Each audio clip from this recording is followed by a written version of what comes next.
Kalau lu baca buku ini, lu bakal ngelihat, lu bakal sadar betapa tipisnya perbedaan antara manusia dengan simpanse, dengan kera, atau malah sama hewan lain.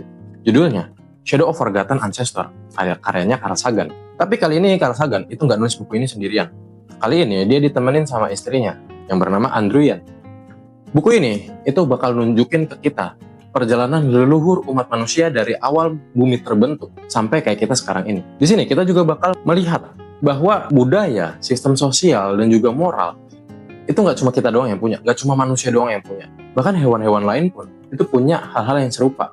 Dan bahkan kalau lu baca buku ini, kita jadi bisa ngerti kenapa ada orang yang ngotot banget buat melakukan nepotisme, kenapa ada orang yang doyan banget selingkuh, kenapa ada orang yang xenofobik banget, dan lain-lain. Bukan berarti hal itu dibenarkan.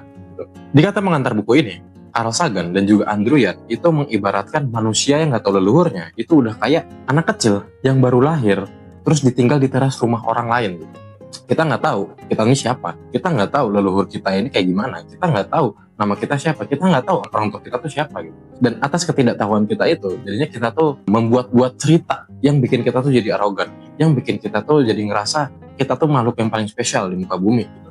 Kalau kata teman gue, sebelum kita tahu tentang hal-hal yang lain di luar dari diri kita, minimal kita tahu tentang diri kita sendiri dulu. Dan mungkin buku ini adalah buku yang cocok untuk itu.